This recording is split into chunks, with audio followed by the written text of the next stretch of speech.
बघा, हे दोघं जे एकत्रित आले आहे हे कोणत्या मुंबई महानगरपालिकेच्या विकासाकरता नाही आलेले आहे, ते हे भीतीपोटी एकत्र आलेले आहे. हे दोघं ज्या प्रकारे विधानसभेच्या निवडणुकीमध्ये उबाठा आणि मनसेचे हाल महाराष्ट्राच्या जनतेने केले, त्याच प्रकारे आता नुकत्याच झालेल्या नगर परिषदेच्या निवडणुकीमध्ये ज्या प्रकारे या पक्षांचे हाल महाराष्ट्राच्या जनतेने केलेले आहे, आणि म्हणून भीतीपोटी हे दोघं एकत्रित आले.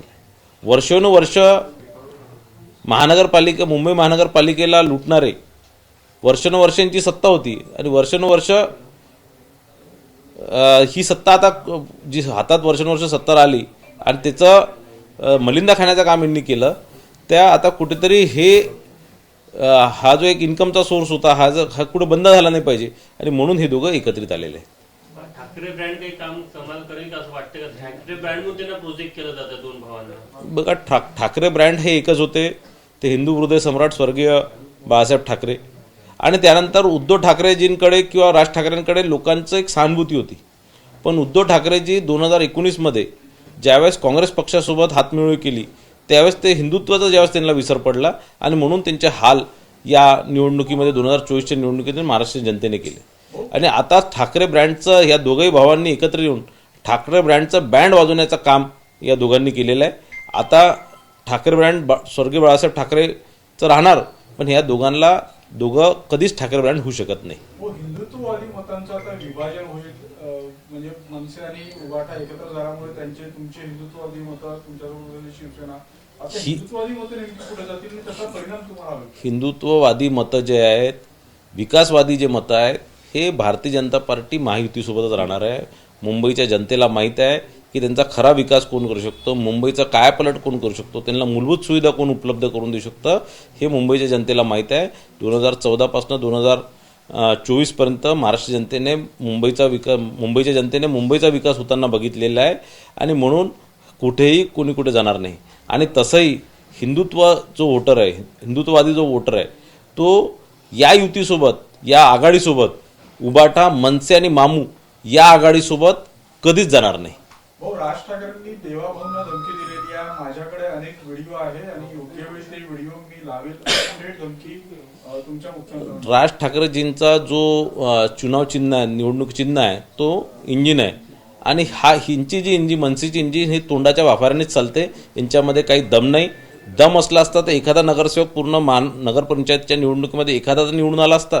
एकही नगरसेवक निवडून आणण्याची क्षमता असणारे, नुसतं तोंडाच्या वाफाऱ्याने चालणारे राज ठाकरे आहेत. हर्षवर्धन सपकाळ यांनी देवेंद्र फडणवीसवर टीका केली. ते बोलले की देवेंद्र फडणवीस हे जल्लाद आहेत, अशा प्रकारची टीका त्यांनी केली आहे. मला असं वाटतं की ज्या प्रकारे काँग्रेसचा पराभव महाराष्ट्रामध्ये झाला, ज्या प्रकारे काँग्रेसचं अस्तित्व संपण्याची वेळ आलेली आहे, आणि यांच्या नेतृत्वात, सपकाळजींच्या नेतृत्वात महाराष्ट्राची काँग्रेसची पक्षाची अवगती होत आहे, तर मला असं वाटतं स्वतःची कुठेतरी वर हायकमांड पुढे, गांधी परिवारापुढे थोडीशी चापलुसी करण्याकरता हे देवेंद्रजींवर आरोप करतात. राज ठाकरे उद्धव ठाकरे सोबत गेल्याने कुठे राज ठाकरेंनी तर स्वतःच्या पायावर दगड मारून घेतला नाही असं वाटतं. मला असं वाटतं पायावरने डोक्यावर दगड मारून घेतला. कारण एक राज ठाकरेंबद्दल स्वर्गीय बाळासाहेब ठाकरे गेल्यानंतर, एक हिंदू हृदय सम्राट बाळासाहेब ठाकरे गेल्यानंतर राज ठाकरेंबद्दल एक सहानुभूती होती, उद्धव ठाकरेंनी ती गमावली होती. पण उद्धव ठाकरेसोबत आणि काँग्रेससोबत जाऊन त्यांनी तीही सहानुभूती गमावलेली आहे, आणि मी तुम्हाला सांगतो याच्यापेक्षाही खराब हाल हे आता उबाठा आणि मनसेचे होणार आहे. उद्धव ठाकरेंना मुख्यमंत्री व्हायचं होतं, त्यावेळी त्यांनी काँग्रेसला जवळ केलं. आज महापौर पद त्यांना हवं तर मनसेला सोबत घेतलं. तुम्हाला काय वाटतं, काँग्रेसचा वापर करून घेतला उद्धव ठाकरेंनी आपल्या राजकारणामध्ये? नाही, आधी काँग्रेसने त्यांचा वापर करून घेतला. आज मला असं वाटतं उद्धव ठाकरे परत काँग्रेसचा वापर करण्याचा प्रयत्न करून राहिले. पण मला असं वाटत नाही की यांचा जो उद्देश आहे हा कुठेतरी चुकीचा उद्देश आहे. यांचं सगळी ज्या प्रकारे हे वागतात आहे, फक्त जी सोन्याचा अंडा देणारी जी कोंबडी होती, ते अंड्यामध्ये यांचं लक्ष आहे, त्या कोंबडीमध्ये यांचं लक्ष आहे. यांचं लोकांच्या विकासामध्ये, मराठी माणसाबद्दल यांचं कुठेही सहानुभूती राहिलेली नाही. यांच्याबद्दल लोकांमध्ये यांच्याबद्दल कोणतीही सहानुभूती राहिलेली. उत्तर भारतीय पटोंगे हा भाजप आणि शिंदेच्या काम, अशा प्रकारची टीका सुद्धा संजय राऊत यांनी केलेली आहे. नाही, संजय राऊतजी मला असं वाटतं आता तब्येत ठीक झाली म्हणून परत त्यांनी 9 वाजताचा रेडिओ सुरू केला. पण आता कुठेतरी महिना-2 महिन्यापासून चॅनलवर घेऊ शकले नाही कोणत्याही कारणास्तव, आणि आता परत चॅनलवर येण्याकरता, कुठेतरी चर्चेत राहण्याकरता या प्रकारचं स्टेटमेंट संजय राऊत करतात.